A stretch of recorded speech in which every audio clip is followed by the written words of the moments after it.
de 2 Timothée. La lettre Timothée. 2 Timothée chapitre 2 verset 22. Voici l'attitude que l'apôtre Paul me demande d'avoir avec toi. L'Écriture dit, fuis les passions de la jeunesse et recherche la justice, la foi, l'amour, la paix avec ceux qui invoquent le Seigneur d'un cœur pur. Invoquer le Seigneur d'un cœur pur, c'est l'invoquer dans la fidélité de sa parole. Verset 23, repousse les discussions folles et inutiles, sachant qu'elles font naître des querelles. Or, il ne faut pas qu'un serviteur du Seigneur ait de querelles. Il doit au contraire avoir de la condescendance pour tous. Être propre à enseigner, c'est ce que je fais. Doué de patience, il doit redresser avec douceur les adversaires, dans l'espérance que Dieu leur donnera la repentance pour arriver à la connaissance de la vérité. Et que revenus à leur bon sens, ils se dégageront des pièges du diable, qui s'est emparé d'eux pour les soumettre à sa volonté. Donc, le fait qu'une personne soit encore dans l'ignorance, ou bien soit encore dubitatif, ça veut dire que l'onction de l'ennemi est là. Alors, lorsque tu montes ici, je vais juste te parler à la lumière de la parole.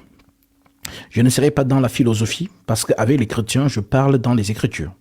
Je pense que si tu as peut-être assisté, tous ceux qui sont montés, tu as vu l'attitude que j'ai eue. Donc, je ne suis pas dans les divagations. Mais je pense que tu es peut-être bien disposé et que tu veux réellement comprendre les choses qui te semblent un peu, justement, dans des zones d'ombre, tout simplement. Alors,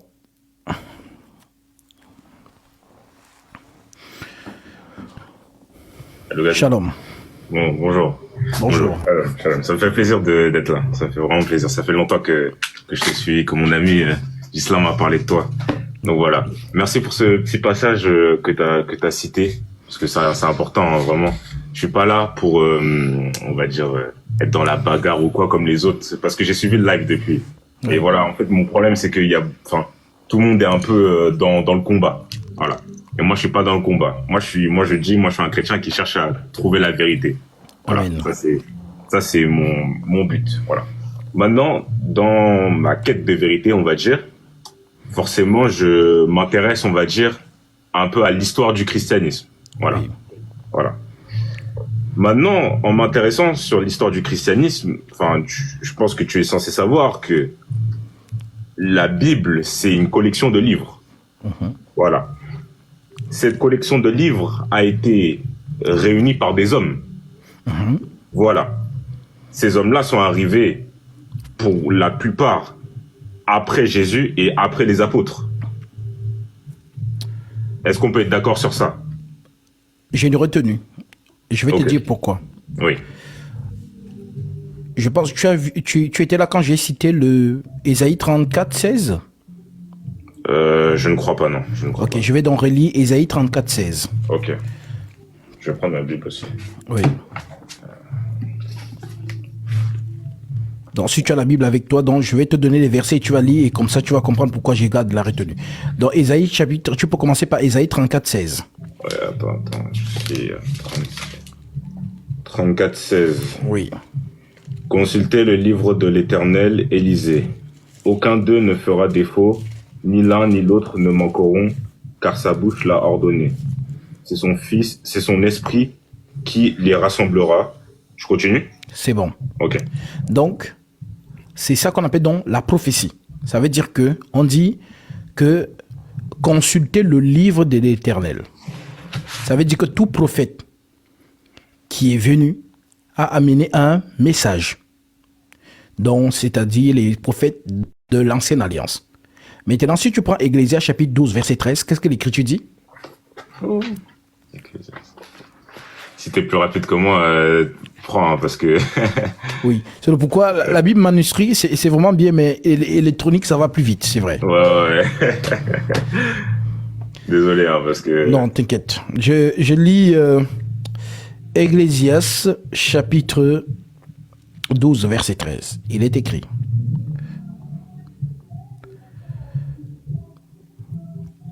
Les paroles des sages sont comme des aiguillons et rassemblées à un recueil.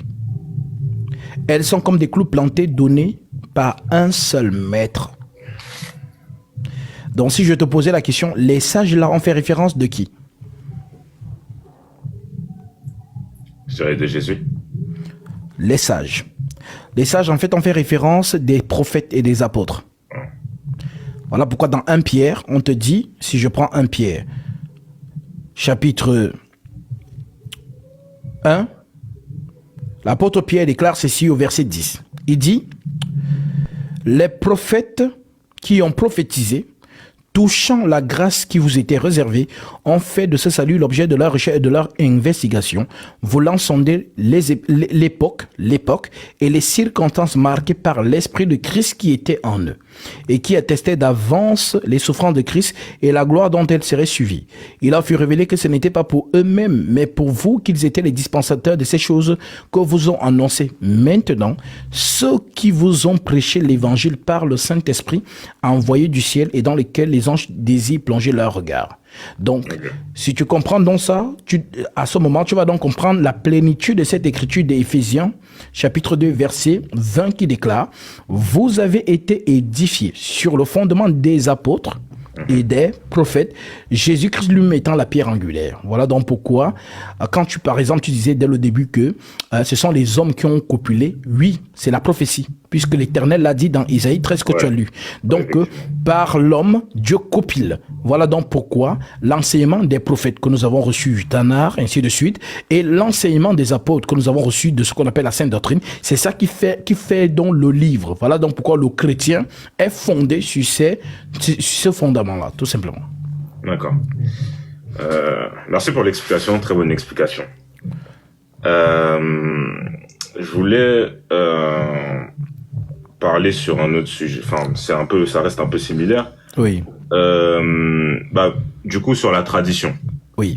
Parce que tout à l'heure, tu as cité 2 Thessaloniciens 2:15. Oui. Voilà.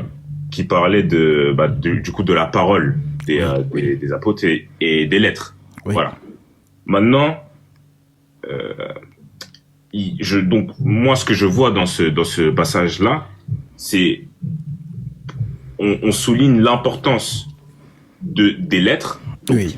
de la trace écrite, et aussi l'importance de la trace orale. Oui. Mais la trace orale, elle se poursuit en transmettant la voix de ceux qui ont parlé au fur et à mesure des générations. Et c'est ça qui donne aujourd'hui. Moi, je suis pas catholique ni orthodoxe, rien du tout. Voilà, je tiens à le préciser. Mais dans ma thèse, je déduis que c'est ça qui donne aujourd'hui l'Église catholique qu'on connaît aujourd'hui, par exemple, à travers ces traditions orales qui ne sont pas écrites. Oui. Je sais pas si tu vois ce que je veux dire. Je vois ce que tu veux dire. Alors, justement, pour comprendre, parce que quand on parle de la parole orale, il faut comprendre que quand on dit parole orale, selon les personnes qui comprennent ça de cette manière, ils se disent que non, ils ont dit des choses oralement, qui ne sont pas peut-être à la portée de tous. Alors, il faut que tu saches que tout ce que les apôtres ont dit oralement était à la portée des assemblées. Il n'y avait pas que l'assemblée de Jérusalem. L'assemblée de Jérusalem, c'est l'assemblée mère. En fait, si tu veux, il n'y a qu'une seule assemblée. C'est l'assemblée qui a été inaugurée par le Saint-Esprit à Jérusalem. Voilà pourquoi Jésus disait aux apôtres de ne pas s'éloigner de Jérusalem. Parce que c'est de là que la prophétie d'Ésaïe 2 va s'accomplir. Je vais te lire cette prophétie pour qu'on soit bien, on soit bien fixé. Ésaïe, toujours dans la prophétie d'Ésaïe chapitre 2, il est écrit: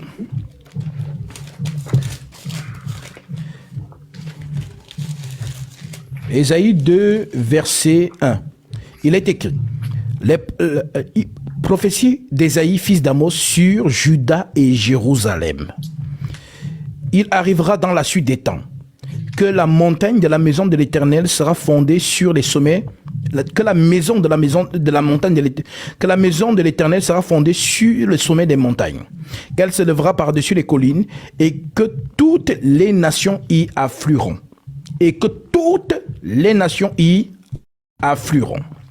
Des peuples s'y rendront en foule et diront: venez et montons à la montagne de l'Éternel, à la maison du Dieu de Jacob, afin qu'il nous enseigne ses voies et que nous marchions dans ses sentiers. Car de Sion sortira la loi, dans la parole, et de Jérusalem la parole de l'Éternel.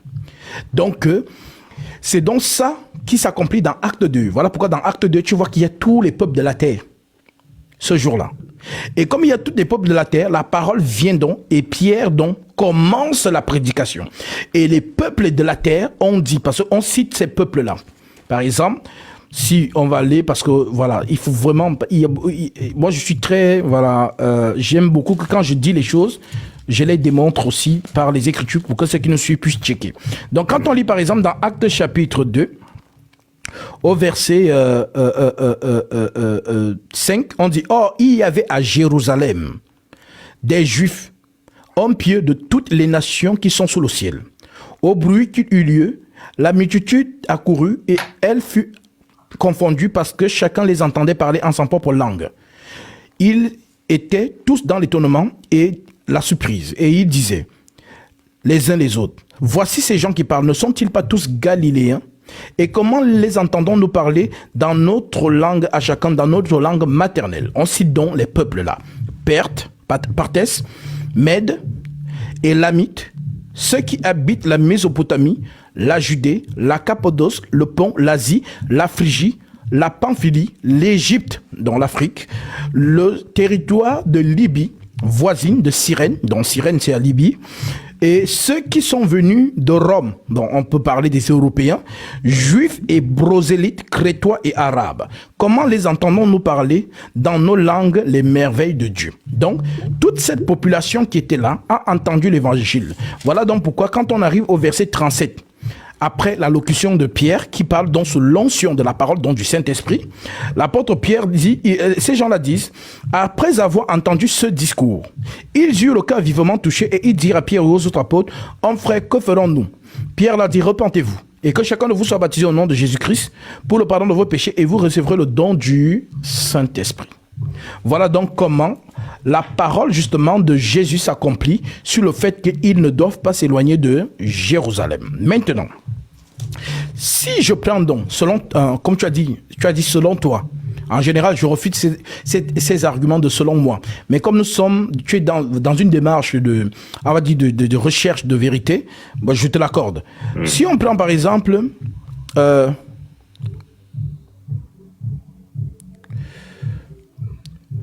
vais prendre l'écriture sur Timothée.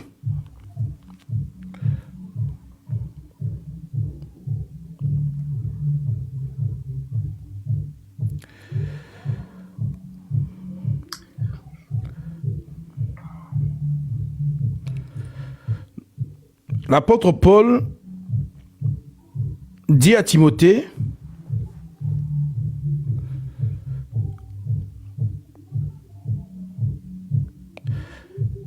garde le modèle des saintes lettres.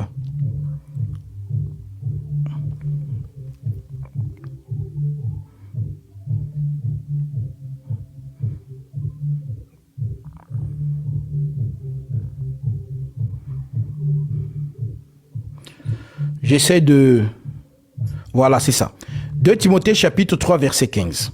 L'apôtre Paul dit ceci à Timothée, dans son poulain. Il lui dit, je prends même à partir du verset 10. Pour toi, tu as suivi de près mon enseignement, ma conduite, mes résolutions, ma foi, ma douceur, ma charité, ma constance, mes persécutions, mes souffrances. À quelles souffrances n'ai-je pas été exposé à Antioche, à Icône, à Lystre? Quelle persécution n'ai-je pas supporté? Et le Seigneur m'a délivré de toutes. Or, tous ceux qui veulent vivre pieusement en Jésus-Christ seront toujours persécutés. Mais les hommes méchants et imposteurs avanceront toujours dans le mal, égarant les autres et égarer eux-mêmes. Toi, demeure dans les choses que tu as apprises. Donc, supposons que toi, tu es le rapproché de Paul. Tu étais vraiment son contemporain, sa personne la plus proche, on pourrait même dire la plus intime, comme l'était Timothée, puisque Timothée a perdu ses parents tôt, et Paul l'a pris tout petit, en fait, on va dire ça comme ça. Donc, toi, demeure dans les choses que tu as apprises, et reconnues, certaines, sachant que de qui tu les as apprises. Dès ton enfance, tu connais les saintes lettres. Dès ton enfant, tu connais les saintes lettres. Alléluia. Ouais. Qui peuvent te rendre sage à salut par la foi en Jésus, dans la foi en Jésus-Christ. Toute écriture est inspirée de Dieu. Donc tu vois, donc, comme nous sommes dans ce qu'on disait tout à l'heure, la scriptura, donc sur la scriptura. Toute écriture est inspirée de Dieu. Est utile pour enseigner. On enseigne sur la base des Écritures. Est utile pour enseigner, pour convaincre. On convainc avec l'Écriture. On ne convainc pas avec la philosophie. On convainc avec l'Écriture. Pour convaincre, pour corriger, on corrige avec l'Écriture. Voilà, une personne qui a peut-être dit une fausseté, on va le corriger avec l'Écriture. Pour corriger, pour instruire, on instruit avec l'écriture dans la justice, la parole, afin que l'homme de Dieu soit accompli et propre à toute bonne œuvre. Donc tu vois donc que rien que par cette écriture, tout ce que toi tu vas rechercher, tu as le modèle des saintes lettres. C'est elles qui sont ton guide. Maintenant, si tu cherches la vérité autre part, à part ces lettres, c'est là maintenant que tu tombes dans ce que l'orthodoxie est entrée et dans ce que le Vatican est entré. Parce que, voilà, ils étaient ensemble. Il y a eu... ils étaient ensemble, il y a eu le schisme. Voilà, exactement. Donc, c'est justement à cause... je sais pas si tu connais l'orthodoxisme qui est pratiqué en Éthiopie, n'a rien à voir avec ce qui est pratiqué en Russie. Ouais, tout à fait. Voilà. Donc là-bas, c'est encore plus... Voilà, il y a encore des choses même que beaucoup en Europe n'ont jamais entendues, qui sont dans le... même des livres qu'il n'y a pas dans les livres. Voilà. Donc, c'est donc ça, en fait. C'est ça le danger. Donc, d'où le fait que tu vois, voilà, j'ai mes poumons à ramener des gens dans le modèle des saintes lettres, tout simplement. Ok. Ouais, ça fait son sens. Alors. Franchement, ça fait son sens. Ouais, ça fait du sens. Tu vois, Vas-y. Non, vas-y. Non, je voulais dire que j'ai rencontré beaucoup, voilà, un groupe je les appelle les enfants du Vatican, de manière pacifique et bienveillante. Ils m'ont amené ils m'ont invité à la procure, la bibliothèque dans le 6e. Nous sommes partis, voilà, ils m'ont dit, bon, choisis des livres. J'ai investi. Bon, ce sont les livres que je savais déjà qu'il y a des erreurs, mais juste pour leur faire plaisir, je pense que j'ai dépensé 114 € pour acheter, attends, je vais vous montrer ces livres-là. On était ensemble. Donc, j'ai acheté, ils m'ont demandé d'acheter Clément de Rome, que j'ai mangé, ok? Ils m'ont demandé d'acheter Athanas d'Alexandrie. J'ai acheté sur l'incarnation du Verbe. J'ai lu. Donc, j'ai aussi acheté, ils m'ont demandé, donc, soyez passionnels, soyez rationnels, devenez catholiques. J'ai acheté. J'ai aussi mangé ça. Donc, pour leur dire que tout ce qu'ils m'ont demandé, j'ai fait cela pour leur faire plaisir, pour leur dire que je suis de bonne foi. Mais tout ce qu'ils ont enseigné n'est donc pas dans l'enseignement apostolique. En fait, ce qui fait ma force, c'est que c'est un peu comme si je suis le petit Timothée. C'est-à-dire que ce qui fait ma force, c'est l'enseignement apostolique. Je suis indétrônable là-dessus. Voilà. Maintenant, si quelqu'un veut m'amener dans d'autres choses, que Marie est montée au ciel le 15 août, voilà, là, maintenant, ça devient autre chose. Voilà, parce que je n'ai pas de fondement, ni des prophètes, ni des apôtres. Ma référence, tout simplement. D'accord. Voilà. C'est entendable. Dernière question, vraiment, oui. Dernière question. Récemment, j'étais sur un de tes lives. Oui. Et tu disais que tu parlais de l'archange Michael. Oui. Voilà. Et j'ai cru comprendre que tu sous-entendais qu'il y avait une divinité à l'archange Michael et qu'il pouvait être semblable à Jésus, c'est ça? Ou qu'il était Jésus? Non, il n'est pas semblable à Jésus. Il est Jésus. C'est Jésus lui-même, dans son armure. Oui. D'accord. Si c'est ça, alors explique-moi. Je pense qu'on peut être d'accord sur le fait que les anges, c'est des êtres créés pour servir Dieu. Oui. Voilà. Mm-hmm. Mais si Jésus est Dieu, oui, il ne peut pas être ange, puisqu'il est Dieu. D'accord. Je lis une écriture. Ok. Nous sommes dans Actes, chapitre 17, verset 24. L'écriture dit, Acte 17, verset 24. Le Dieu qui a fait le monde et tout ce qui s'y trouve, étant le Seigneur du ciel et de la terre, n'habite point dans des temples faits de mains d'hommes. Il n'est point servi par des mains humaines, comme s'il avait besoin de quoi que ce soit, lui qui donne à tous la vie, la respiration et à toute chose. Donc, on est d'accord, toi et moi, selon cette écriture, que l'homme ne peut pas servir Dieu, on est d'accord? Tout à fait. Qui sert Dieu donc alors?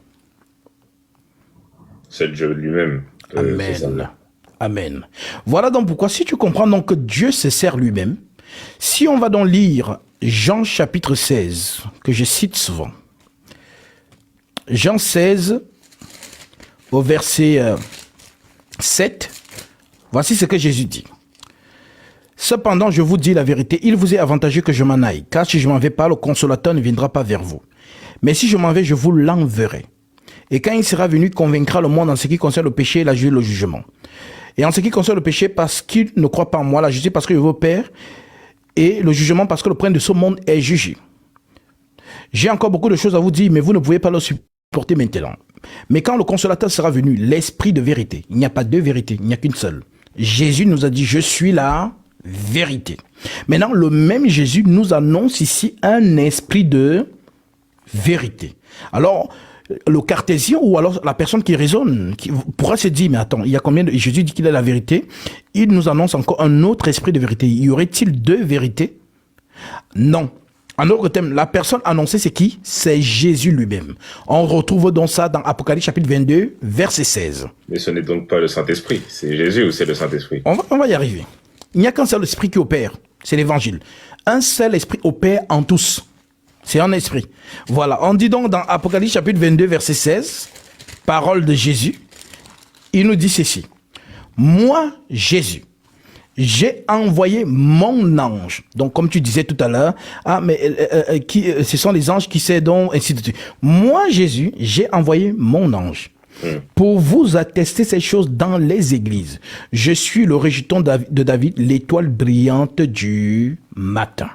Donc, selon Jésus, celui qui enseigne l'église ou qui conduit l'église, c'est qui? C'est l'ange. On est d'accord? Ouais. Maintenant, cet ange-là, c'est qui? Puisque Jésus a dit dans Jean 16, il vous est avantageux que je m'en aille, car si je m'en vais, car si je ne m'en vais pas, le consolateur ne viendra pas vers vous. Mais si je m'en vais, je vous l'enverrai. Maintenant, ici, Apocalypse 22, il dit, moi, Jésus, j'ai envoyé mon ange. Il parle de quel ange? L'Esprit. Quel esprit? Le Saint-Esprit. Amen. Donc, tu es donc d'accord que le Saint-Esprit, c'est l'ange? Oui, par rapport aux Écritures, je pourrais dire que oui. Je peux que dire que oui. Donc, Oui, parce que Paul le dit aussi. 2 Corinthiens chapitre 11. Paul parle de l'ange de lumière. Donc, l'ange, c'est l'esprit. Lumière, c'est la vérité. Quand Jésus dit « Je suis la lumière du monde », il ne parle pas d'une grosse boule qui brille. Non. « Je suis la lumière du monde », il dit « Je suis la vérité ». Oui, parce que beaucoup de gens, quand il dit « Je suis la lumière », les gens voient une grosse ring light qui brille. Non.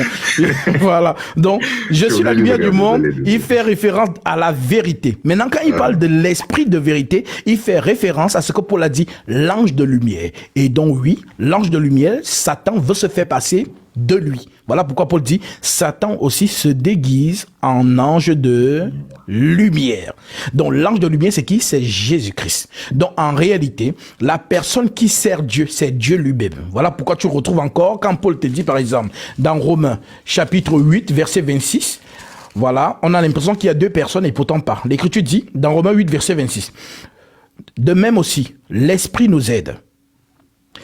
Donc ceux qui ont fait qui ont écrit ça, quand ils mettent l'esprit en majuscule, ça fait référence à Dieu lui-même. Donc, de même aussi, l'esprit nous aide dans notre faiblesse. Car nous ne savons pas ce qu'il convient de demander dans nos prières. Mais l'esprit lui-même intercède par des soupirs inexprimables. Et celui qui sonde les cœurs connaît quelle est la pensée de l'esprit. Car c'est selon Dieu qu'il intercède en faveur des saints. Qu'est-ce que tu comprends par cette écriture? Que l'esprit est l'intercesseur des saints. Et intercéder, c'est donc quoi? C'est prier. Oui. Donc celui qui prie pour les saints, c'est qui? C'est l'esprit, donc c'est Dieu lui-même. Voilà pourquoi on retrouve donc Jésus en train de prier dans la prière sacerdotale. Jean chapitre 17. C'est dans cette prière que toute l'église est renfermée. C'est dans cette prière qu'il a prié pour nous tous en disant, je ne te prie pas de les ôter du monde, mais de les préserver du mal. C'est quoi le mal dont on doit être préservé? C'est le mensonge. Parce que Satan vient pour mentir. Voilà donc pourquoi Paul dit dans 2 Corinthiens chapitre 11 verset 1, « Oh, si vous pouviez supporter de ma part un peu de folie, mais vous me supportez, car je suis jaloux de vous d'une jalousie de Dieu, parce que je vous ai fiancé à un seul époux pour vous présenter à Christ comme une vierge pure. Toutefois, de même que le serpent séduisit Ève par sa ruse, je crains que vos pensées ne se corrompent et ne se détournent de la simplicité à l'égard de Christ. Car si quelqu'un vient vous prêcher un autre Jésus que celui que nous vous avons prêché, ou si vous recevez un autre esprit que celui que vous avez reçu, ou un autre évangile que celui que vous avez embrassé, vous le supportez fort bien. Donc l'ennemi vient sous forme de Jésus. C'est donc là que je dis que le Jésus compris dans le Vatican, c'est cet ennemi-là. Puisqu'il vient aussi avec le nom Jésus. Il dit aussi les mêmes choses, mais il injecte juste un peu de levain. Et le levain, c'est ce qui n'est pas référencié.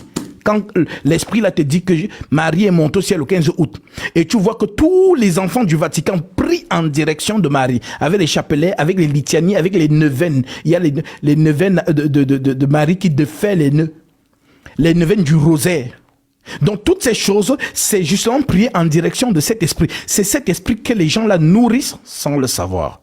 Voilà donc pourquoi, oui, la référence, c'est la lettre. Parce que Paul connaissait cet esprit.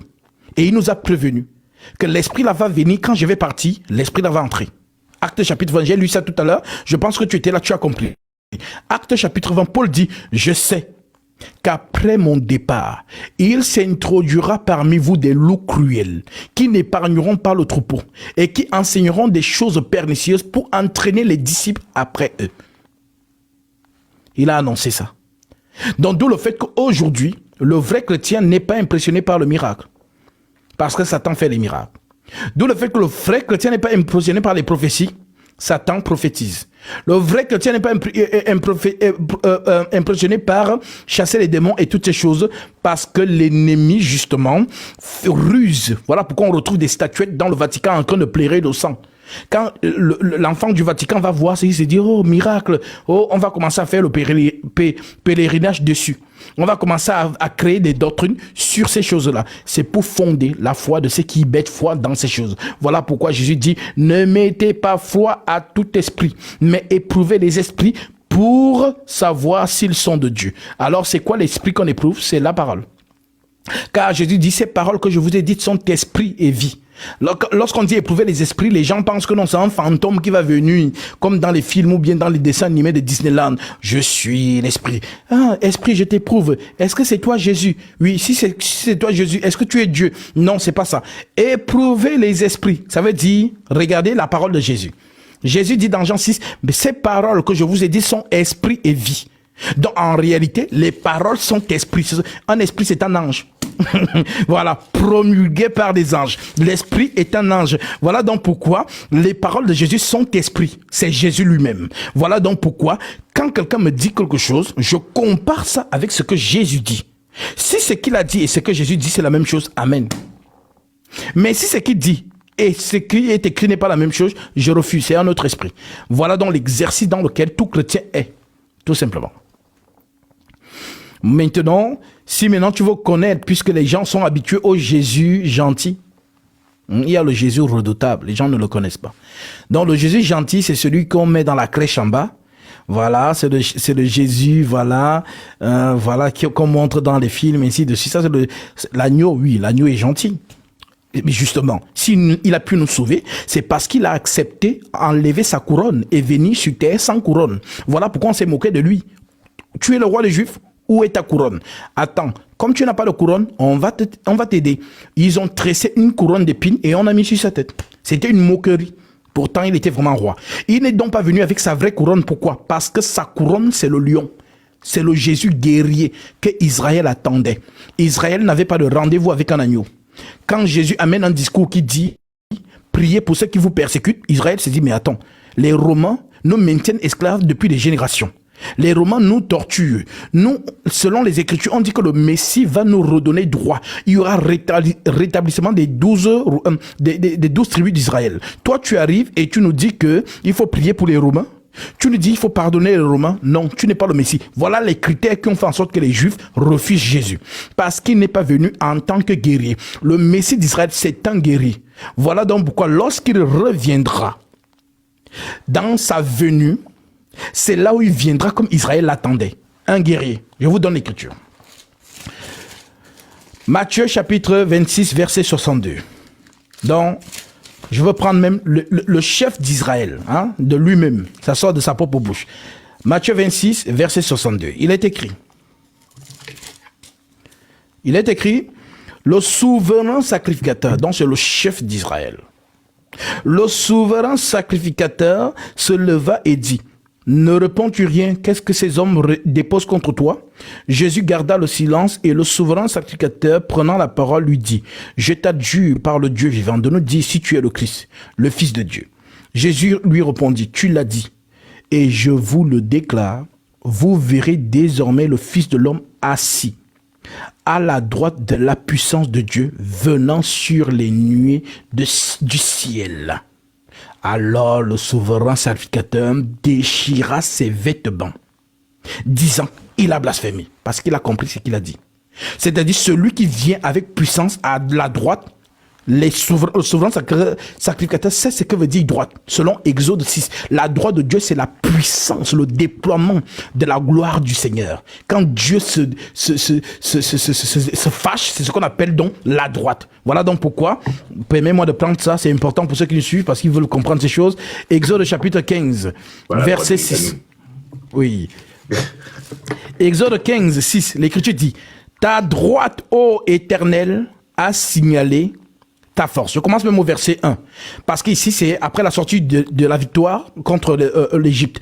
Alors, Moïse et les enfants d'Israël chantèrent ce cantique à l'Éternel et dirent, je chanterai à l'Éternel, car il a fait éclater sa gloire. Il a précipité dans la mer le cheval et son cavalier. Qui est le cavalier? C'est Pharaon. Donc, il a précipité dans la mer le cheval et son cavalier. L'Éternel est ma force et le sujet de mes louanges. C'est lui qui m'a sauvé. Il est mon Dieu, je le célébrerai. Il est le Dieu de mon père, je l'exalterai. L'Éternel est un vaillant guerrier.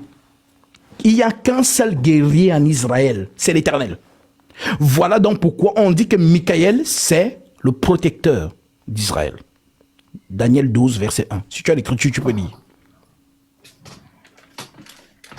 Je vais trouver. Daniel 12, verset 1.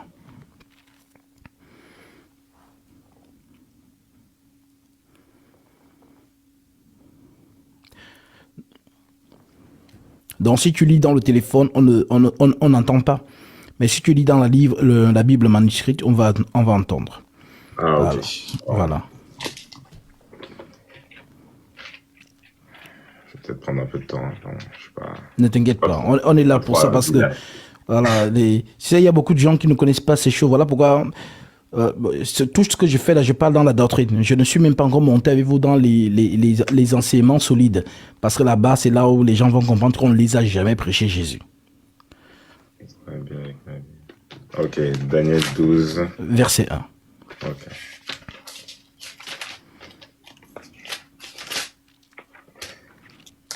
Je suis presque, pardonnez-moi. Ne t'inquiète pas. C'est moi, j'ai pas mangé depuis le matin, mais bon, je suis en train de manger la nourriture céleste. Ouais. Ok, donc Daniel 12, verset 1. En ce temps-là, se leva Michaël, le grand chef, le défenseur des enfants de ton peuple, et ce sera une époque de détresse telle qu'il n'y en a point eu de semblable depuis que les nations existent jusqu'à cette époque. En ce temps-là, ceux de ton peuple qui seront trouvés inscrits dans le livre seront sauvés. Je poursuis? Oui. Plusieurs de ceux qui dorment dans la poussière de la terre se réveilleront, les uns pour la vie éternelle et les autres pour l'opprobre, pour la honte éternelle. Amen. On stoppe ici. Donc tu vois donc ici qu'on te dit que quand il se lève, c'est que c'est grave. Voilà pourquoi on dit que en ce temps-là se levera Michaël, le grand chef, le défenseur des enfants de ton peuple. Et ce sera une époque de détresse telle qu'il n'y en a pas eu de semblable depuis que les nations existent jusqu'à cette époque. Ça veut dire quoi? Quand il se lèvera, ça enclenche la résurrection. Ouais. Quand il se lève, c'est pour venir faire droit à son peuple. Voilà donc pourquoi. Tu me diras s'il y a deux événements. Prends un peu 1 Thessaloniciens 4,16. Je pense que tu connais, puisque Paul enseigne la même chose.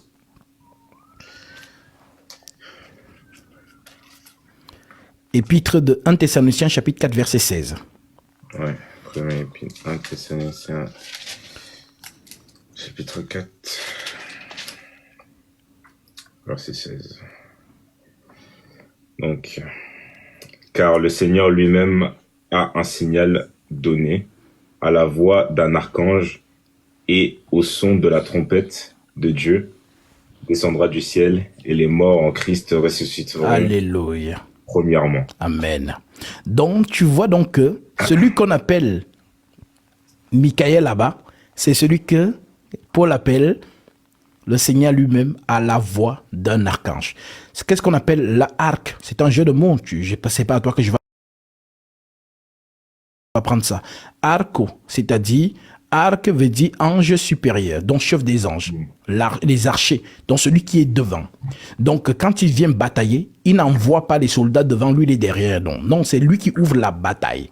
Un peu comme les Spartiates.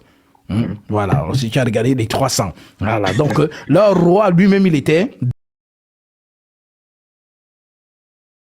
guerre dans le ciel. Michael et ses anges combattit contre le dragon et ses anges, mais ils ne furent point les plus forts et leur place ne fut plus trouvée dans le ciel.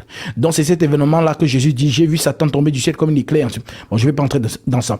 Maintenant, je vais pour te montrer qu'on parle bien du même événement de Daniel 12 corrélé à 1 Thessaloniciens chapitre 4, lisons Zacharie 14. Et là, je pense que le débat sera clos.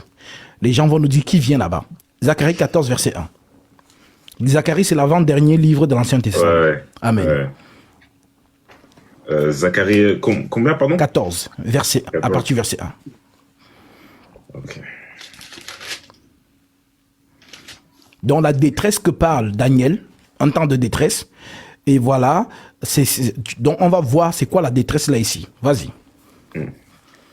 Voici le jour de l'Éternel arrive, et tes dépouilles seront partagées au milieu de toi. Je rassemblerai toutes les nations pour qu'elles attaquent Jérusalem. La ville sera prise, les maisons seront pillées et les femmes violées. La moitié de la ville ira en captivité, mais le reste du peuple ne sera pas exterminé de la ville. L'Éternel paraîtra et il combattra ces nations. Amen. Donc, en gros, l'archange Michael, c'est lui l'Éternel. Voilà pourquoi dans l'Ancien Testament, on l'appelle l'ange de l'Éternel. C'est lui qui vient, par exemple, auprès de Josué.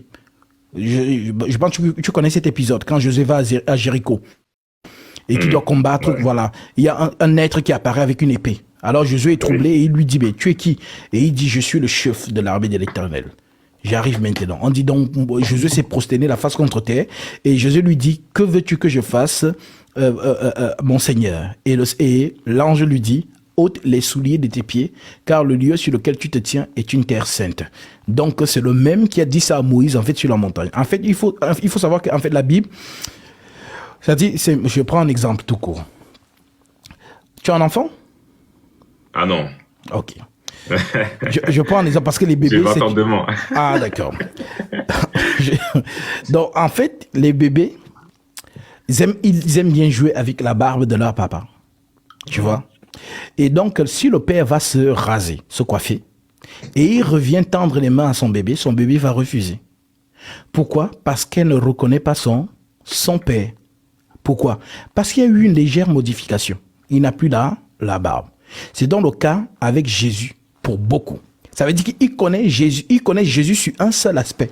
Si tu bouges l'aspect là, c'est fini. Ils ne connaissent plus le Seigneur. Voilà pourquoi le Seigneur dit à la femme, vous adorez ce que vous ne connaissez pas.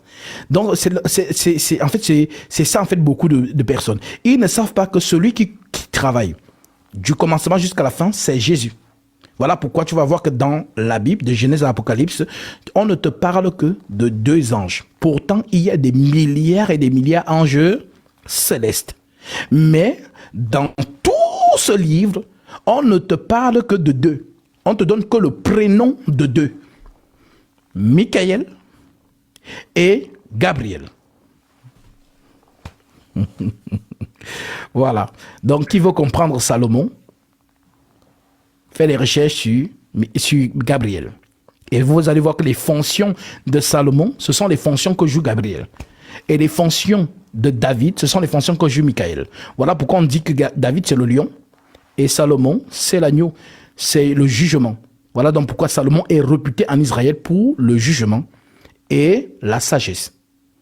C'est le rôle de Gabriel. C'est lui qui juge et c'est lui qui enseigne. C'est lui qui est l'esprit des prophètes. Voilà pourquoi on l'appelle Saint-Esprit. Tu vas même voir que les musulmans disent que Gabriel, c'est lui le Saint-Esprit. Parfois, je me suis même demandé comment ils ont fait pour savoir ça. Maintenant, quand on est dans maintenant la bataille, c'est-à-dire que l'aspect de la guerre, du guerrier, c'est là où maintenant on voit David, le roi David. Voilà donc pourquoi David, c'est le lion de la tribu. Donc Jésus s'identifie, je suis le lion de la tribu de David, le lion de la tribu de Juda, le régétant de David, tout simplement. Mais ce sont des choses compliquées. Je ne vais pas entrer dans ça. Voilà, tu vois un peu. Je préfère encore rester sur la doctrine avec eux pour qu'ils soient déjà d'abord solides dans la doctrine. Après, quand on monte dans les hautes sphères, là maintenant, on mange la nourriture solide, tout simplement. Voilà mon frère, donc je vais aller manger vraiment. Ouais. En tout cas, je te reste disponible si tu as d'autres questions, si tu veux peut-être tu as fait une recherche et tu veux peut-être qu'on quand on approfondit ça, n'hésite pas. Quand tu vas voir là, tu envoies ta demande. J'ai remarqué, je veux m'abonner chez toi et puis tout simplement. Ok, il n'y a pas de problème. Merci beaucoup en tout cas. Que Dieu te bénisse. C'est très édifiant. Merci. Amen. Shalom.